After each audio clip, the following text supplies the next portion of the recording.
역대하 20장 1절에서 4절 말씀을 통해서 예배의 3요소라는 제목으로 하나님 말씀 함께 나누겠습니다. 사복음서는 예수님이 사역하실 당시에 있었던 모습을 보여주고 있죠. 다른 크리스찬이라면 다른 말씀은 몰라도 이것만큼은 우리가 꼭 묵상을 하고 실천하길 원하는데요. 예수님의 가르침의 핵심 구절이라고 해도 과언이 아닌 말씀이 있죠. 산성수훈이라고 하는 마태복음 5장에서 7장이죠. 여러분이 갑자기 잠이 안 오는데 성경을 좀 읽고 싶다. 그럴 때 어디를 읽으면 좋을까? 참 묵상하기 좋은 말씀이 마태복음 5장에서 7장입니다. 우리 삶하고 밀접하게 관련이 되어져 있는 말씀이죠. 사람을 어떻게 대해야 하는지, 기도는 어떻게 해야 되는지, 신앙생활은 어떻게 해야 되는지, 그에 대한 아주 주옥 같은 깨우침을 주는 아주 귀한 성경의 말씀들이 그곳에 있습니다. 근데 이 산성수훈의 결론을 예수님이 어떻게 맺고 있는 줄 아십니까? 지혜로운 사람과 어리석은 사람으로 소개하면서 그 말씀이 결말을 맺게 되는데요. 예수님이 말씀하시는 지혜로운 사람은 어떤 사람이고 어리석은 사람은 어떤 사람입니까? 저는 이 지혜로운 사람과 어리석은 사람을 이렇게 해석할 수 있다고 생각해요. 믿음 좋은 사람과 그렇지 않은 사람. 제가 믿음 좋은 사람과 그렇지 않은 사람을 언제 알 수 있다고 했습니까? 위기가 닥쳤을 때. 그러면 그 사람의 바닥이 보이거든요. 위기가 닥쳤을 때 그 사람의 본 모습이 보이거든요. 그래서 그의 근간, 기초를 알 수 있는 순간은 바로 위기의 순간이라는 거죠. 그래서 그 사람이 어떤 선택을 하고 어떻게 행하느냐를 통해서 그 사람이 철저한 신본주의적인 가치관을 가진, 철저히 나는 하나님밖에 없습니다 라고 고백하는 믿음의 사람이구나 라는 것과, 아니면 세상적인 방법을 동원해서 문제를 해결하려고 하는 인본주의적인 가치관을 가진 사람, 이렇게 구분이 되어지겠죠. 그 모습을 우리는 신앙인과 종교인으로 구별할 수가 있겠죠. 우리 삶 속의 위기를 만났을 때 여러분은 누구에게 잘 보이려고 하십니까? 여러분에게 실질적인 행사력을 실력하는 사람, 그 사람 아닐까요? 그러니까 그 사람은 하나님보다는 나의 눈 앞에서 아른거리는 파워를 가진 그 사람에게 잘 보여야 되겠죠. 명절이나 기념일에 여러분들이 꼭 기억을 했다가 선물을 내가 꼭 해야 되는 사람이 바로 그런 사람 아닐까요? 명절에 국회의사당에 가면 그렇게 선물이 많이 쌓인다고 하지 않습니까? 나에게 도움을 하나도 주지 않는 사람은 굳이 챙길 이유가 없을 것이고요. 나에게 막강한 파워를 행사하는 그 사람이야말로 나의 실질적인 영향력을 행사하는 내 삶의 왕이기 때문에 그 사람에게는 아주 잘 보여야 된다는 거죠. 왜냐하면 밉보이거나 괜히 찍히면 사회생활하기 힘들 것이고 승진이야 말할 것도 없고요. 많은 애로사항이 있지 않겠습니까? 제가 며칠 전에 유튜브를 보다가 이 영상 하나가 참 많은 생각을 하게 하더라고요. 어떤 회사에 있는데 이제 3명의 여자를 관찰하기 위해서 이 사장이 몰래 뒤에서 보고 있고요. 이 환경을, 그러니까 그런 이제 만들어 놓은 거예요. 어떻게 했냐면 사람이 들어올 때 청소부가 이제 청소를 하고 있었습니다. 근데 한 여성이 지나가면서 자기가 마시고 있던 커피를 그 청소부 앞에 쏟고 지나가는 거예요. 그래서 이 청소부가 어이없다는 듯이 바라보면서 걸레로 그냥 이 커피를 그냥 닫고 지나갔어요. 두 번째 사람은 이렇게 오다가 갑자기 청소부 앞에 섭니다. 핸드백에서 가방을 열더니 핸드백에서 뭘 꺼내요. 그래서 뭘 꺼내나 봤더니 자기가 먹은 과자 봉지를 꺼내서 거기다 버리고 그냥 지나가는 거예요. 근데 어떤 한 여자가 들어오는데 청소하는 이분을 보면서 이 자기가 가지고 있던 텀블러를 청소부에게 건네는 거예요. 이 텀블러 안에는 새 커피가 들어있었습니다. 그래서 그 커피를 건네주니까 이 남자 청소부가 받고 감사를 얘기를 하는 거예요. 그리고 응원의 말을 건네고 이 여자가 그 청소하는 그분 앞에서 이제 다른 곳으로 이렇게 비껴서 지나가게 됐어요. 얼마 후에 이 세 여자는 한 장소에 모이게 됐습니다. 그리고 선물 상자를 하나씩 사장이 이게 주었어요. 그리고 거기 앉았어요. 이제 사장이 말하기를 선물 상자를 하나씩 열어보라고 했어요. 그래서 이쪽에 앉은 여자부터 열었는데 그 그 선물 상자를 딱 열었더니 그 안에 뭐가 들어있냐면 그 과자 봉지를 버렸던 그 여자분 있잖아요. 그 선물 상자 안에 과자 봉지가 들어있다라는 거예요.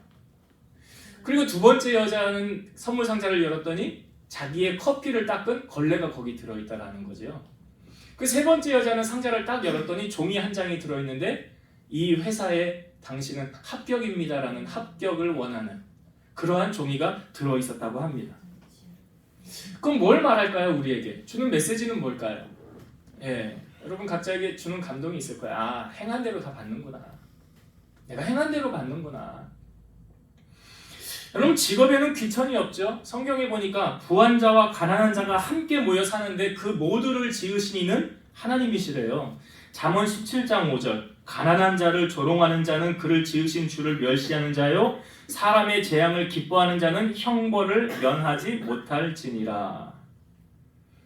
그러니까 제가 이 말씀을 왜 드리냐면 우리는 소위 내 주위의 친구들은 어떤 사람들이 많기를 원합니까? 여러분 주위에는 어떤 사람이 많기를 원해요? 선물 주는 사람? 아니, 이렇게 말하면 소위 잘 나가는 사람들, 한 자리 하는 사람들, 권력가들, 돈 많은 부자들 그런 사람들이 내 옆에 함께 하길 원하지 않아요? 근데 예수님 옆에는 어떤 사람들이 많았습니까? 고아와 과부래요. 그럼 어떤 사람들이에요? 사회적 약자들이잖아요. 아, 그들에게는 아무리 섬겨도 나에게 돌아올 것이 아무것도 없는 하나마나한 그 사람들. 근데 예수님의 주변에는 그런 사람들, 세리와 죄인들 그런 사람들이 많았다는 거죠. 그러니까 우리가 신앙생활을 하면서 여러분 착각하지 말아야 될 게 뭐냐면 제가 앞부분에 여러분들에게 실질적인 영향력을 행사하는 그 사람들에게 여러분 잘 보이려고 하잖아요. 근데 그 사람들의 마음을 누가 쥐고 있는 줄 아세요? 그거 아십니까? 하나님이 쥐고 있다는 거예요. 잠언 21장 1절 왕의 마음이 여호와의 손에 있음이 마치 본물과 같아서 그가 임의로 인도하시는도다. 왕의 마음이 누구 손 안에 있다고요? 하나님의 손 안에. 그래서 하나님이 그를 조종한다고요. 통치한다고요. 하나님이 다스리고 계시는 거라고요. 그걸 아셔야지. 잠언 29장 26절 주권자에게 은혜를 구하는 자가 많으나 사람의 일의 작정은 여호와께로 말미암느니라. 우리 주권자에게 은혜를 구하려고 하지 않습니까? 저 사람에게 잘 보여야지. 명절날 꼭 저 사람에게는 선물을 해야 돼. 다른 사람에게는 못하더라도 좋은 걸로 귀한 걸로 해야 돼. 왜? 그 사람이 내 길을 인도하니까. 그 사람이 내 길을 열어주니까. 그분이 하나님이 되기를 주의 이름으로 축복합니다. 그분이 하나님이 될 때 우리는 하나님을 경외할 수 있는 거예요. 우리가 수요예배 말씀을 나눌 때 바울이요. 수요예배 설교 못 들으신 분들은 꼭 들으시기 바랍니다. 바울이 크리스찬 청년들, 그 시집가지 않은 청년들을 향하여 시집가지 말라고 한 이유가 있잖아요. 설교를 들으신 분들은 다 알죠? 왜 시집가지 말라고 했는지. 한 사람씩 돌아가며 질문을 한번 해볼까요? 질문을 할 때 어제 다니엘 기도니까 얼굴을 이렇게 똑바로 들고 쳐다보고 있으라면서요. 그러면 질문 안 한다고. 고개를 숙이는 사람 같으면 질문을 한다고. 하여튼 시집가지 않는 사람들에게 왜 시집가지 말라고 했냐? 그 이유는 이거죠. 그러니까 시집간 사람은 어떻게 하면 남편을 기쁘게 할까? 그렇죠. 장가간 사람은 어떻게 해야 아내를 기쁘게 할까? 그러니까 시집장가 안 간 사람은 주의 일을 염려하여서 어찌하여야 주를 기쁘시게 할까 한대잖아요. 근데 제가 이 부분을 주인의 개념으로 접근하라고 했죠. 나의 주인은 누구인가? 이것으로 접근하라고 했잖아요. 결혼을 했어도 주님이 나의 주인이시면 남편보다 아내보다 주님을 더 우선순위에 두고 먼저 그의 나라를 구할 거 아닙니까? 그리고 주님을 기쁘시게 하는데 우선순위를 두지 않겠어요? 그래서 이 말씀은 우리가 꼭 먼저 이 말씀을 묵상을 하고 적용하라고 그랬죠. 예수님이 하신 말씀. 아버지나 어머니보다 부모나 자녀보다 남편이나 아내보다 나를 더 사랑하라. 그러니까 나보다 주님보다 남편, 아내, 자녀, 아내, 남편 더 사랑하는 자는 합당하지 않대요. 이게 누구 말이에요? 제가 꾸며낸 말이 아니에요. 누구 말이라고요? 예수님 말씀이라고요. 예수님이 하신 말씀이라고요. 이건 이 말씀 뭐냐면 하나님 제일주의로 사는 삶, 이걸 누가 원하신다는 거예요? 하나님이 원하신다는 거예요. 이게 철저한 신본주의 정신을 가진 사람만이 이러한 일을 하게 된다는 거죠.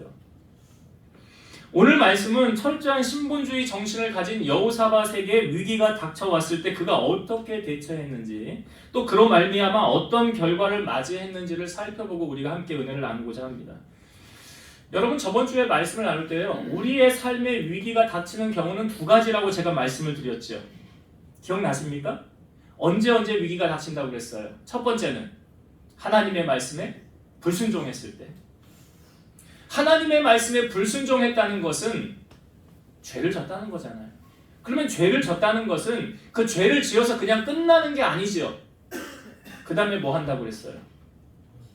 네? 예. 이제 저거 하잖아. 주님 앞에 와서 너 잘못했으니까 종아리 걷어 그러잖아요. 손바닥 대.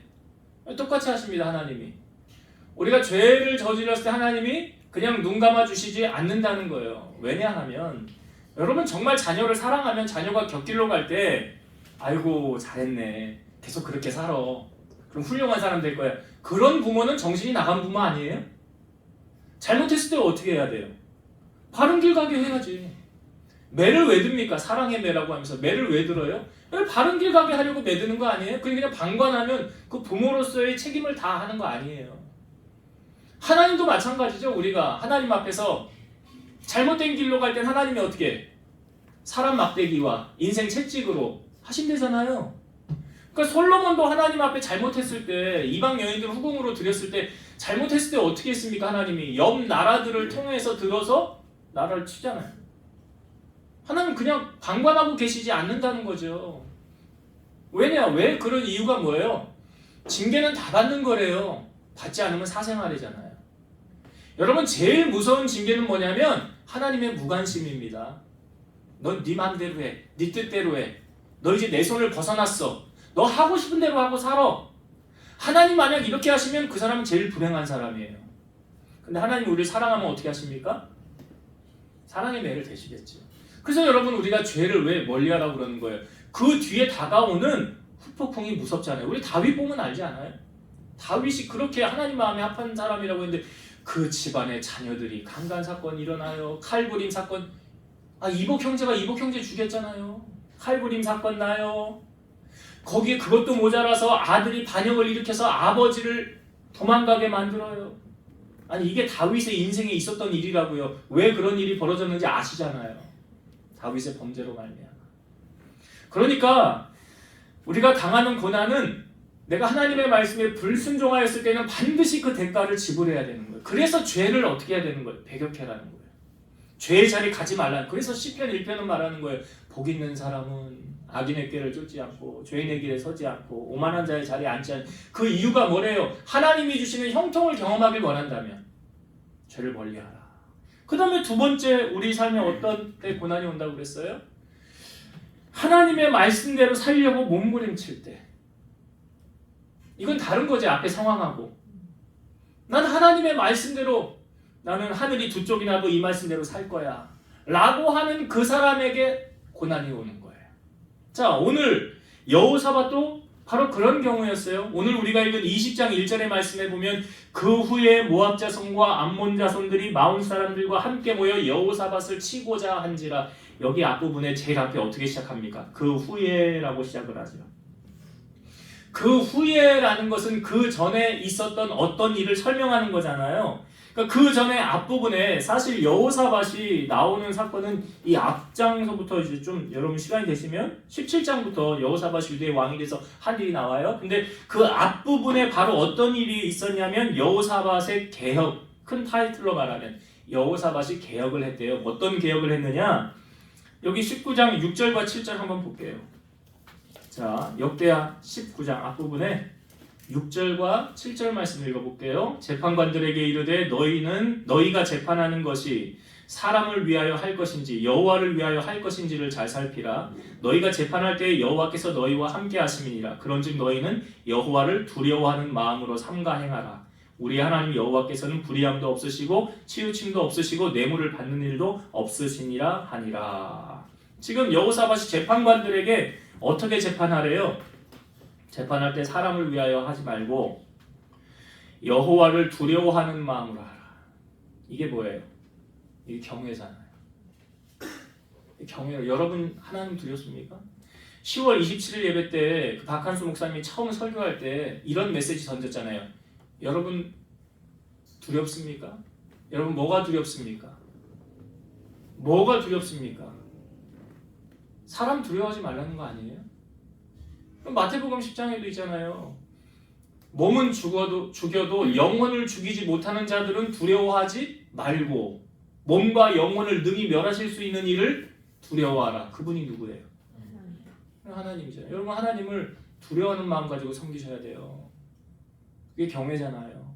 여기 말하잖아. 여호와를 두려워하는 마음으로 삼가 행하라. 여러분 하나님이 두려우면 하나님 앞에 함부로 해요? 못하지요. 함부로. 하나님이 우스워 보이니까 그냥 내 맘대로 하는 거예요. 사사기의 주제가 그거 아니에요? 그때 왕이 없었으니까 자기가 하고 싶은 대로 행하는 거잖아요. 철저한 신본주의적인 가치관을 가진 사람은 항상 하나님을 경외하는 마음을 갖습니다. 매사가 그래요. 매사가. 지금 여호사밧이 그런 거 아닙니까? 백성들을 향해 재판관들을 향해 너희 사람에게 뇌물 받지 말고 네가 좋아하는 사람이라고 그 사람 편들지 말고 항상 이치에 맞게 누구를 생각하며 재판하라? 여호와를 생각하며 하나님 두려워하는 마음을 가지고 재판하라 라고 말하고 있어요. 그 다음에 자 여기 한번 또 8절과 9절도 봅시다. 8절과 9절. 여호사밧이 또 예루살렘에서 레위 사람들과 제사장들과 이스라엘 족장들 중에서 사람을 세워 여호와께 속한 일과 예루살렘 주민의 모든 송사를 재판하게 하고 그들에게 명령하여 이르기를 너희는 진실과 성심을 다하여 여호와를 뭐하라? 똑같은 말을 다시 반복하고 있죠. 이번에는 대상이 조금 다르긴 했지만 레위 사람, 제사장들, 이스라엘 족장들 송사를 세워 재판할 때 어떤 마음으로 하라? 진실과 성심을 다하여 여호와를 경외하라. 여러분 우리가 하나님을 사랑할 때 어떻게 사랑하래요?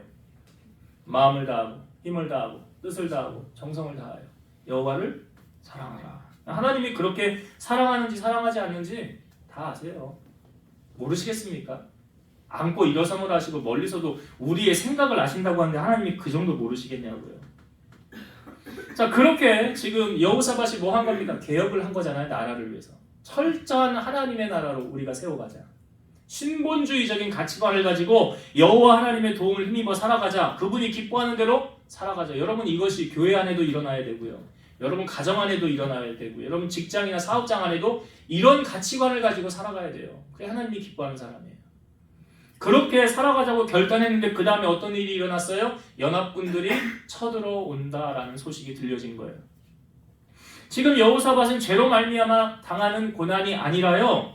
하나님을 위해 헌신하고 개혁하고 그 나라와 그 일을 구하려고 하는데 고난을 당하고 있잖아요. 이 고난은 하나님이 복 주시기 위한 고난임이 틀림없음을 믿으시기 바래요. 하나님 왜 고난 주신 거라고 지금 여호사밧에게? 복 주시려고. 복음성가에 여러분 주님 손잡고 일어서세요라는 복음성가 아시죠? 거기 처음 어떻게 시작합니까? 왜 나만 겪는 고난이냐고 슬퍼하지 마세요. 그 다음 뭐라요? 고난의 뒤편에 있는 주님이 주실 축복 미리 보면서 감사하세요. 고난의 뒤편에 있는 주님이 주실 축복이 있다는 거예요. 지금 바로 여호사밧의 경우예요. 여러분 제가 아까 말씀드렸듯이 고난을 만났을 때에 그 사람의 진짜 믿음 보인다고 그랬죠.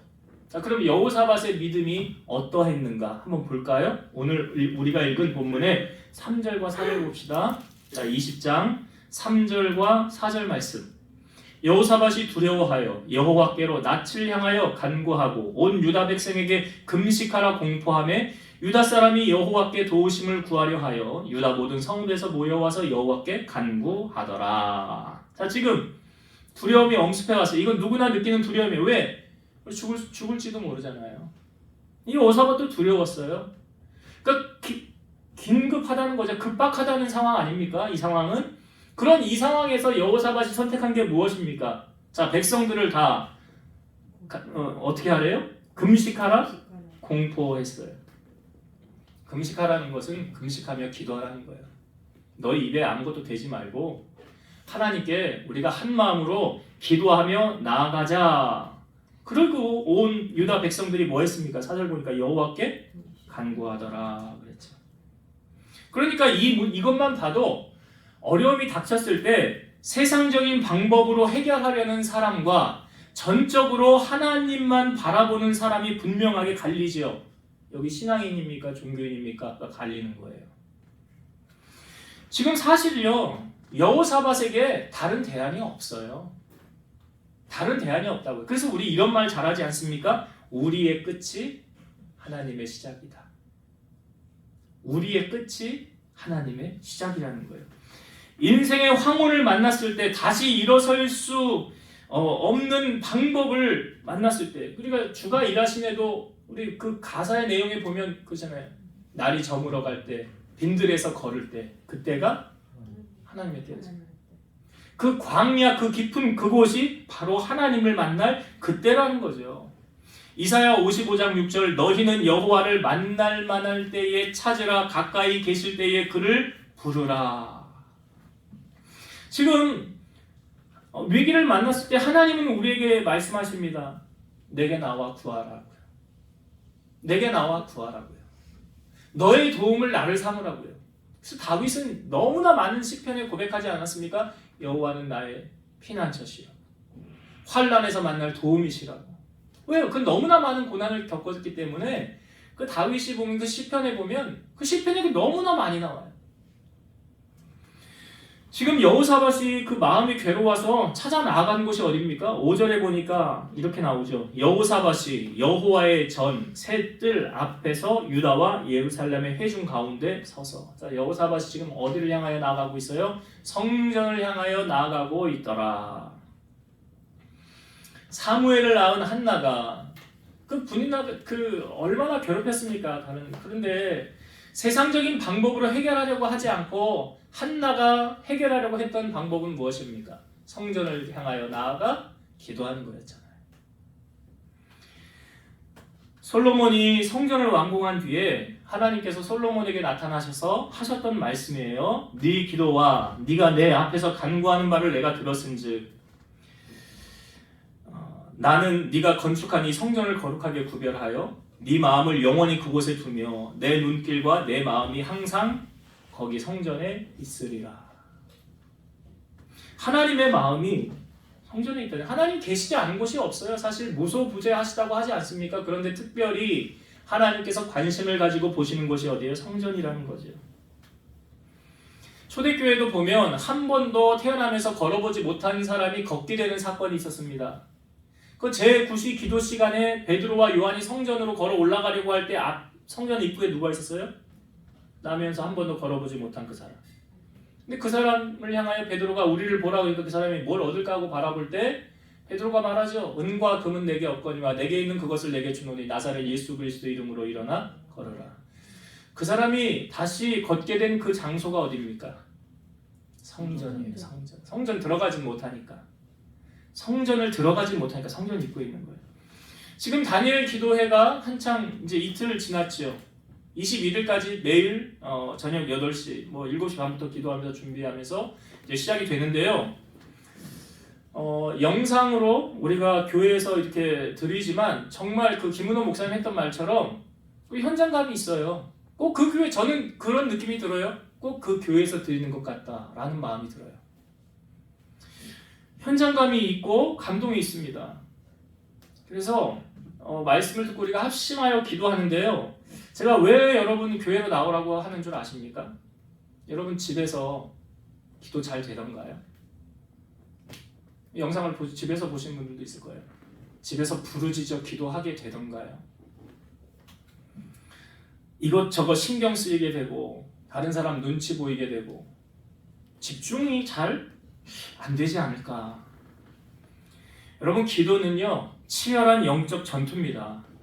그래서 예수님께서 겟세마네 동산에서 제자들 3명 데리고 갔는데 피곤해서 이들이 잠들었지만 그들을 깨우고 주님이 하셨던 말씀은 이거예요. 시험에 들지 않도록 깨어있어 기도하라. 기도는 다른 말로 호흡이에요. 우리가 말세를 살아갈 때 영적으로 승리자가 되길 원하지 않습니까, 여러분? 그래서 에베소서 6장에 보면 하나님의 전신갑주를 취하라 쭉 설명을 하고 있어요. 구원의 투구, 뭐 평안의 복음에 예비하신 진리 허리길 의회 흉패 뭐 여기 방패 이듬해 하여튼 쭉 설명을 하고 마지막에 뭐 성령의 검 하나님 말씀 나오잖아요. 그 다음에 바로 나오는 말씀이 뭔지 아세요? 우리가 그게 한 주간 묵상할 말씀이에요. 에베소서 6장 18절. 모든 기도와 간구를 하되 항상 성령 안에서 기도하고 이를 위하여 깨어 구하기를 항상 힘쓰며 여러 성도를 위하여 구하라. 여기 말씀에 보면 항상이라는 단어가 2번 등장합니다. 항상이라는 단어가 2번 등장해요. 언제 등장합니까? 모든 기도와 간구를 하되 항상 성령 안에서 기도하고. 이게 뭐예요? 쉬지 말고 기도하라는 같은 의미 아닙니까? 그 다음에 한 번 더 언제 등장합니까? 깨어 구하기를 항상 힘쓰며. 여러분 기도요? 힘쓰지 않으면 돼요 안 돼요? 잘 아시네요. 힘쓰지 않으면 안 되는 게 기도예요. 근데 여러분 하나님과 친밀하기 위해서는 뭐 하래요? 하나님이 우리에게 나 너하고 친하고 싶어. 나 너하고 좀 친하게 지낼래. 그래도 나하고 대화 좀 하자. 우리가 사람을 알아갈 때 여러분 교제 왜 합니까? 대화를 왜 합니까? 우리 원종호 집사는 가끔 일 끝나면 제 아내하고 1시간 뭐 2시간 어떨 때 밤새도록 통화를 할 때가 있어요. 요즘에 그렇게 많이는 안 하는 것 같은데 전화 통화를 한 번 하면 뭐 기본 30분. 뭔 할 말이 그렇게 많은지. 근데 왜 전화를 하는 거예요? 왜 통화를 하는 거예요? 뭐 알아가는 거잖아요. 몰랐던 걸 얘기해주고 기도 제목 나누고 이런 문제 저런 문제 있었다. 같이 기도해달라. 여러분 그 사람과 대화하지 않으면 우리가 그 사람 알 수 있어요? 그 생각 말하지 않는데 어떻게 알아요? 제가 예전에도 그랬잖아요. 기도 제목이 있으면 알려달라고. 내가 그 기도 제목을 막 떠벌리면서 그렇게 하지 않아요. 근데 말 안 하면 제가 그 사람의 기도 제목 제가 알아요. 제가 신이 아니잖아요. 말하지 않으면 어떻게 알아요? 그럼 알려달라는 거예요. 기도하기 위해서 알려달라는 거지. 뭐 그 사람 뭐 상처를 뭐 그래서 내가 뭐 약점을 잡으려고 절대 그런 거 아닙니다. 그건 오해죠. 그래서 여러분 하나님을 깊이 알아가기 위해서는 뭐 해야 되는 거예요? 기도해야 되는 거예요. 기도. 요즘 다니엘 기도의 요즘에 주제가 그거 아니에요? 기도회잖아. 기도회. 기도에 집중하라고. 하나님과 좀 깊이 만나라고. 그래서 여러분 기도는 언제까지 해야 되는 겁니까? 응답받을 때까지 하는 거지요. 그렇지 않아요? 기도는 응답이 이루어질 때까지 하는 거예요. 그러면 여호사밧이 지금 하나님 앞에 그 위기를 하나님 앞에 기도하잖아요. 하나님이 여호사밧의 기도에 응답을 해주셨을까요? 안 해주셨을까요? 해주셨지요. 자, 어떻게 응답을 해주셨는지 성경을 봅시다. 역대하 20장 14절부터 제가 볼게요. 자, 여호와의 영이 회중 가운데에서 레위 사람 아하시알에게 임하셨으니 그는 아삽 자손 마따냐의 현손이요 여이엘의 증손이요 분하야의 손자요 스가랴의 아들이더라. 자, 야하시알이 이르되 하나님 말씀을 대언하는 거 이 사람이 온 이스라엘과 예루살렘 주민과 여호사밧 왕이여 들을지어다. 여호와께서 이같이 너희에게 말씀하시기를 하나님의 말씀을 대언합니다. 너희는 이 큰 무리로 말미암아 두려워하거나 놀라지 말라. 이 전쟁은 너희에게 속한 것이 아니요 하나님께 속한 것이니라. 내일 너희는 그들에게로 내려가라. 그들이 시스 고개로 올라올 때에 너희가 골짜기 어기 여루엘 들 앞에서 그들을 만나려니와 이 전쟁에는 너희가 싸울 것이 없나니 대열을 이루고서서 너희와 함께한 여호와가 구원하는 것을 보라. 유다와 예루살렘아 너희는 두려워하지 말며 놀라지 말고 내일 그들을 맞서 나가라. 여호와가 너희와 함께하리라 하셨느니라 하네. 하나님의 말씀이 야하시야를 통해서 선포되어진 거 아닙니까? 하나님께서 우리에게 기도의 응답을 주실 때 여러 경우가 있어요. 직접 말씀하실 때가 있습니다. 그래서 우리가 기도할 때 하나님의 음성이 들려질 때 있어요. 또 가슴으로 하나님의 말씀이 새겨지는 경우 있어요. 또 오늘 본문 말씀처럼 다른 사람을 통해서 하나님이 말씀하시는 경우가 있어요. 우리는 이건 성경의 여러 부분을 보였잖아요. 엘리 제사장도 하나님의 사람이 와서 말했죠. 하나님 말씀 대언한 거 아닙니까? 다윗에게도 나단이라는 선지자가 있었잖아요. 그래서 말한 거 아닙니까? 대신 말한 거. 발람이라는 이 사람이 이제 모압 왕 발락에게 갈 때 그 나귀가 하나님이 입을 열어서 말하게 했잖아요. 이게 하나님의 응답이잖아요. 여러분 주일날 우리가 와서 예배를 드리고 설교를 들을 때요, 여러분 제가 하는 말로 사람의 말로 받습니까? 아니면 하나님이 나에게 하시는 말씀으로 받습니까? 데살로니가전서 2장 13절 이러므로 우리가 하나님께 끊임없이 감사함은 너희가 우리에게 들은 바 하나님의 말씀을 받을 때에 사람의 말로 받지 아니하고 하나님의 말씀으로 받음이니 진실로 그러하도다. 이 말씀이 또한 너희 믿는 자 가운데서 역사하느니라. 설교를 들을 때 사람의 말로 받으면 절대 은혜가 안 되죠. 아, 저 목사님 통해서 지금 하나님 말씀하시는구나, 나에게 나 들으라고 말씀하시는구나. 이렇게 말씀 우리가 받아야 돼요. 왜? 그 이유가 뭐래요? 그 이유가 여기 말하잖아요. 이 말씀이 너희 믿는 자 가운데서 역사가 나타난대잖아요. 하나님의 말씀은 좌우에 나시는 어떤 검보다도 예리해요. 혼과 영과 관절과 골수를 찔러 쪼갠다잖아요. 오병이어의 기적을 행하신 후에 예수님께서 오신 진짜 목적을 사람들에게 말했어요. 내가 생명의 떡이라는 거예요. 나를 먹으라는 거예요. 무슨 헛소리 하는 거예요? 기적을 행하신 후에. 그러니까 사람들이 다 예수님 옆을 떠나갔어요. 그때 예수님이 제자들에게 묻습니다. 너희도 떠나가려느냐? 라고 물을 때 베드로가 한 말이 이거죠. 주여, 영생의 말씀이 주께 있사오니 우리가 누구에게로 가오리이까? 우리가 주는 하나님의 거룩하신 자인 줄을 알고 믿고 있사옵나이다. 그러니까 베드로는 그 오병이어의 기적을 봤음에도 불구하고 그 떡 때문에 주님을 따라갔다는 게 아니에요. 주님의 말씀을 붙잡고 따라갔다는 거예요. 예수님이 40일을 금식하시고 성령에 이끌려 마귀에게 시험을 받을 때에 첫 번째 시험이 뭐였습니까? 네가 만일 하나님의 아들이어든 이 돌이 떡이 되게 해보아라 라고 말했어요. 근데 예수님이 이렇게 말씀하십니다. 사람이 떡으로만 살 것이 아니요 하나님의 입으로부터 나오는 모든 말씀으로 살 것이라. 사람이 뭘로 산다고요? 이게 신명기 8장 3절의 말씀을 예수님이 인용하신 거잖아요. 너를 낮추시며 너를 줄이게 하시며 또 너도 알지 못하며 내 조상들도 알지 못하던 만나를 너에게 먹이신 것은 사람이 떡으로만 사는 것이 아니요 여호와의 입에서 나오는 모든 말씀으로 사는 줄을 네가 알게 하려 하심이니라. 사실 이스라엘 백성 광야 생활 40년 광야를 돌 때 굶어 죽은 사람이 있어요? 없어요? 한 사람도 없어요. 굶어 죽은 사람. 그게 뭘 비유하는 거예요? 하늘에서 만나가 내렸듯이 만나 누가 내려줬어요? 하나님이. 그랬듯이 하나님의 말씀이 우리에게 임하여 우리가 그것으로 산다는 거 아닙니까? 아모스 8장 11절 주 여호와의 말씀이니라. 보라 날이 이를지라 내가 기근을 땅에 보내리니 양식이 없어 주림이 아니며 물이 없어 가람이 아니요 여호와의 말씀을 듣지 못한 기갈이라. 물이 없어서 못 마셔서 죽는 거 아니고요. 양식이 없어서 굶어 죽는 게 아니래요. 하나님의 말씀을 듣지 못해서 죽는데잖아요. 그래서 여러분 하나님의 말씀이 내게 들리면 참 행복한 거죠. 아직 소망이 있는. 근데 하나님 말씀이 안 들린다? 영의 양식을 못 먹는 거잖아요. 그래서 씨 뿌리는 비유에 그 씨는 뭘 의미합니까? 말씀이잖아요. 근데 이 씨가 길가에 있는 사람에게는 이 씨가 열매를 못 맺는다고 그러잖아요. 왜? 새들이 와서 빼앗아 간대요. 그 새는 뭘 의미하는 거예요? 마귀잖아요. 여러분 말씀을 마귀에게 빼앗기시면 열매를 맺지 못해요. 세상을 승리하지 못해요. 세상을 이기는 승리는 이것이니 너희의 믿음이니라고 했잖아요. 믿음은 어떻게 자란다고요? 믿음은 들음에서 나며 들음은 말씀으로 말미암느니라. 그럼 말씀을 못 들으면 믿음도 못 자라고 하나님의 역사도 맛보지 못한다는 거죠. 시편 119편의 주제가 말씀이라는 거 아시죠? 거기 시편 119편 50절 이 말씀은 나의 고난 중의 위로라 주의 말씀이 나를 살리셨기 때문이니이다. 여기 말하잖아요.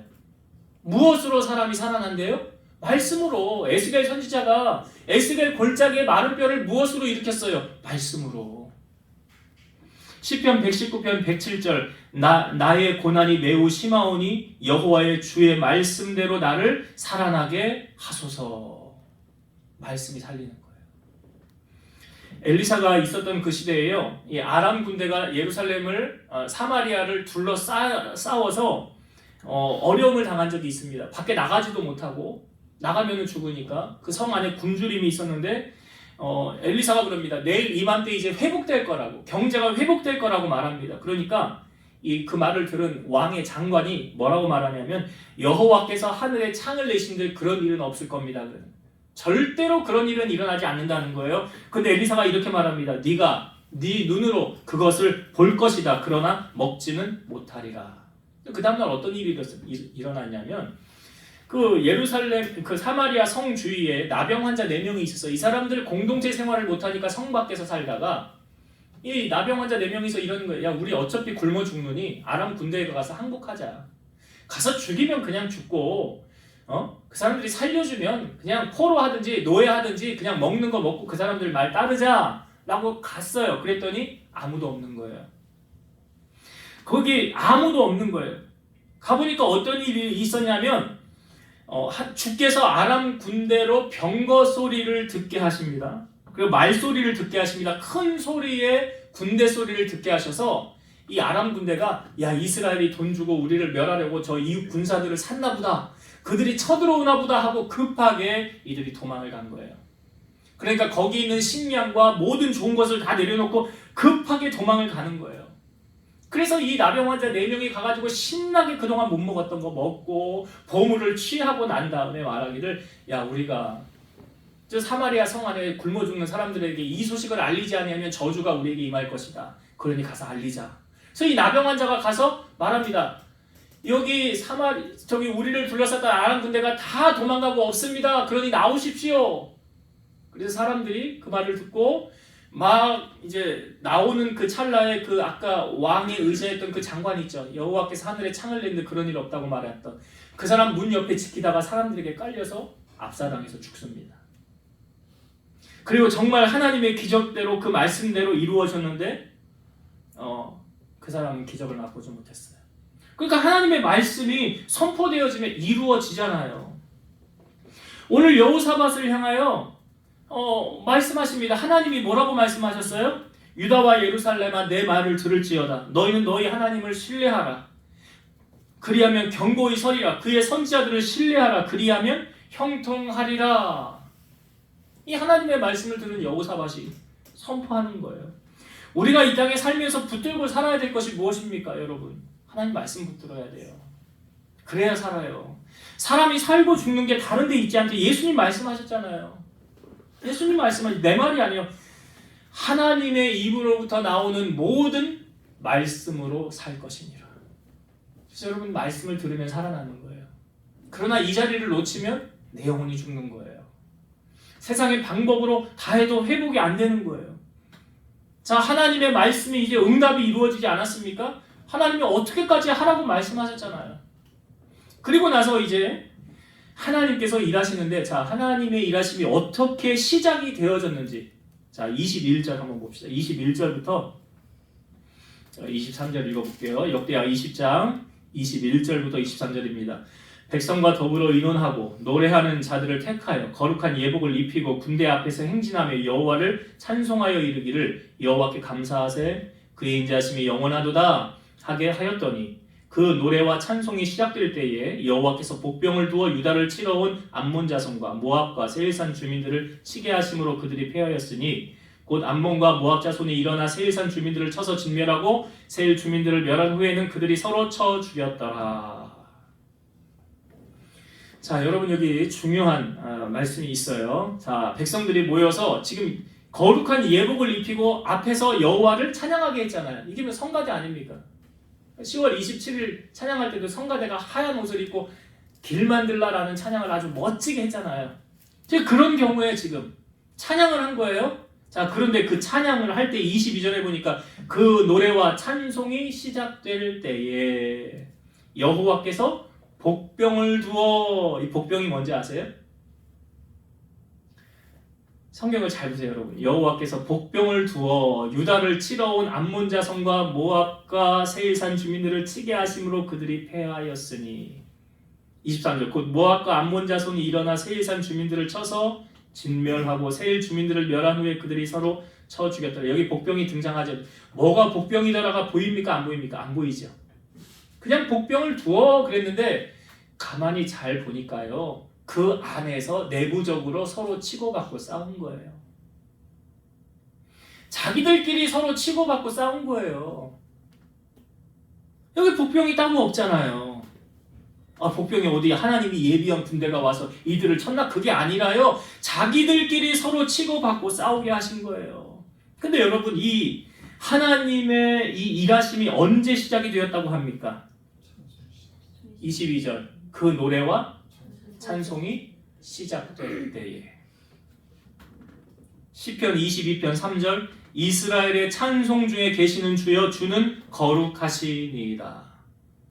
지금 찬송 중에 하나님이 거하시고 계시잖아요. 역사하고 계시잖아요. 요한계시록에 보면 구원받은 하나님의 백성들이 모여서 하나님을 찬송하고 영광 돌리는 모습이 사도 요한에게 보여줘서 성경이 우리에게 보여줍니다. 계시록 7장 9절에서 12절. 이 일 후에 내가 보니 각 나라와 족속과 백성과 방언에서 아무도 능히 셀 수 없는 큰 무리가 나와 흰옷을 입고 손에 종려 가지를 들고 보좌 앞과 어린 양 앞에 서서 큰 소리로 외쳐 이르되 구원하심이 보좌에 앉으신 우리 하나님과 어린 양에게 있도다 하니 모든 천사가 보좌와 장로들과 내 생물의 주위에 서 있다가 보라 앞에 엎드려 얼굴을 대고 하나님께 경배하여 이르되 아멘. 찬송과 영광과 지혜와 감사와 존귀와 권능과 힘이 우리 하나님께 세세토록 있을지어다. 아멘 하더라. 여러분, 하나님께 부족한 게 있을까요? 하나님 부족한 게 없죠. 그러나 하나님은 우리를 통해서 영광 받기를 원하십니다. 그럼 우리가 어떻게 하나님께 영광을 올려드릴 수 있을까요? 하나님의 살아계심을 선포하는 것이죠. 또 하나님의 이름을 높여드리는 것입니다. 그것이 바로 뭘까요? 찬양입니다. 그래서 그 노래와 찬송이 시작될 때에 그때 하나님께서 일하시는 시점을 우리에게 보여주고 있는 것입니다. 여러분이 하나님이 일하시기 위해서 꼭 해야 될 것이 있다고 한다면 찬양입니다. 이스라엘의 초대 왕이 사울 왕이었죠. 그 사울 왕에게 성경에 보니까 여호와의 영이 사울에게서 떠나고 여호와께서 부리시는 악령이 그를 번뇌하게 했다는 거예요. 그러니까 너무 괴로워서 사울의 신하들이 이렇게 말합니다. 하나님께서 부리시는 악령이 왕을 번뇌하게 하온즉 원하건대 우리 주께서는 당신 앞에서 모시는 신하들에게 명령하여 수금을 잘 타는 사람을 구하여 하나님께서 부리시는 악령이 왕에게 이를 때 그가 손으로 수금을 타면 그 왕에게 있는 악한 영이 떠날 것입니다. 그러니까 사울이 명령을 내립니다. 나를 위하여 수금을 잘 타는 사람을 구하여 내게로 데려와라. 그랬더니 소년 중 한 사람이 내가 베들레헴 사람 이새의 아들을 본즉 수금을 잘 타고 용기와 그 용맹하며 구변이 있는 준수한 사람입니다. 여호와께서 그와 함께 하십니다. 네, 사울이 그를 데려와라. 그리고 이새에게는 전령을 보내서 양치는 내 아들 다윗을 보내와라. 그리고 내가 그를 내 앞에 내 앞에 서게 할 것이고 무기를 드는 자로 내가 옆에 두게 할 것이니라 라고 말해요. 그래서 다윗이 와서 이제 수금을 타게 됩니다. 수금을 타요. 자, 사무엘상 16장 23절 보면 하나님께서 부리시는 악령이 사울에게 이를 때에 다윗이 수금을 들고 와서 손으로 탄즉 사울이 상쾌하여 낫고 악령이 그에게서 떠나더라. 찬양할 때 악령이 떠나갔어요. 여러분 믿으세요? 그러면 여러분 삶에 적용을 해보세요. 여러분들이 찬양할 때 나를 둘러싸고 있는 악한 영들이 다 떠나가게 될 줄로 믿으시기 바랍니다. 그런 마음으로 찬양하세요. 그 예배 전에 저는 찬양을 할 때 그냥 해야 되니까 하나보다 그냥 어쩔 수 없이 그런 마음으로 하지 마시고요. 내 안에 있는 모든 악한 것이 이 찬양할 때 떠나갈 것이다. 그리고 오늘 말씀처럼 내가 찬양할 때 하나님이 나를 위하여 일하기 시작할 것이다. 그런 마음으로 하시라고요. 전 다니엘 기도회 때 찬양도 그렇게 해요. 여러분 예배 전에 찬송할 때도 그렇게 하시기 바랍니다. 아멘은 그렇게 하셔야지. 그래야 하나님이 그때 일하시지요. 이제 말씀을 정리하고 마칠게요. 제가 오늘 말씀의 제목을 왜 예배의 3요소라고 했냐면 우리가 오늘 나눈 말씀에 보면 예배의 3요소는 뭐가 있을까요? 예배의 3요소 말씀이 있어야 되고 또 찬양이 있어야 되고 또 기도가 있어요. 오늘 말씀에 다 있어요? 없어요? 다 있잖아요. 그러니까 한편의 예배를 지금 여호사밧은 우리에게 보여주고 있는 거예요. 그 예배를 통해서 하나님은 감동하시고 그 예배 가운데 임재하시고 그 예배를 통해서 하나님이 일하시더라는 것을 보여주는 거예요. 그래서 하나님은 어떤 사람을 찾으신대요?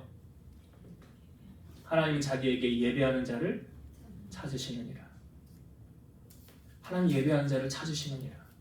그러니까 여러분, 우리의 삶이 예배가 되기를 바라요. 성전에 와서 드리는 예배도 예배지만요, 여러분 삶 속에 내가 늘 하나님의 말씀 듣길 원해요. 하나님의 음성을 들을 준비가 되어 있습니다라는 삶의 자세와 나는 늘 입술을 열어서 하나님을 나는 찬송하며 그분을 영광 올려드리길 원합니다. 저는요, 수시로 요즘은 찬양 내가 듣고 싶은 거 맘만 먹으면 듣잖아요. 그렇잖아요. 유튜브 검색하면 이 찬양도 좋네, 이 찬양도 좋네.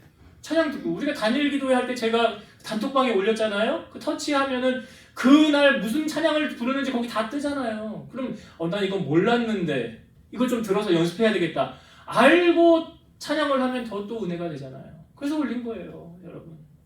그래서 찬양이 있고 말씀이 또 있잖아요. 오늘 야시를 통해서 하나님의 말씀이 선포되어졌잖아요. 오늘 우리에게 하나님이 그렇게 예배의 3요소, 오늘 여호사밧을 통하여 우리에게 보여주신 것처럼 우리의 삶에 말씀과 찬양과 기도로 주님 앞에 나아간다면 오늘 여호사밧이 하나님의 은혜를 경험했던 것처럼 여러분들의 삶에도 이런 놀라운 은혜가 나타나게 될 줄로 믿습니다. 이런 기적을 맛보고 살아가는 주인공들 다 되시기를 주의 이름으로 축원드립니다. 기도하시겠습니다.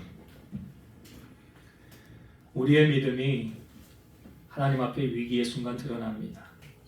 그래서 그 위기의 순간 이 사람이 정말 하나님의 사람인지 아닌지를 우리에게 보여줍니다. 아니 굳이 위기의 순간이 아니더라도 평상시에도 저 사람이 정말 신앙인이었는지 종교인이었는지를 우리의 삶에 여전히 드러납니다. 바라기는 우리 사랑하는 성도들이 오늘 여호사밧이 그의 삶의 한편의 예배를 우리에게 보여줬던 것처럼 찬양으로, 기도로, 말씀으로 무장하여 하나님을 깊이 만나고 우리의 삶의 위기를 예배로 승리하여서 하나님의 기적을 맛보는 주인공으로 살아가는 우리 성도들 다 되게 하여 주옵소서. 예수님 이름으로 기도드리옵나이다. 아멘.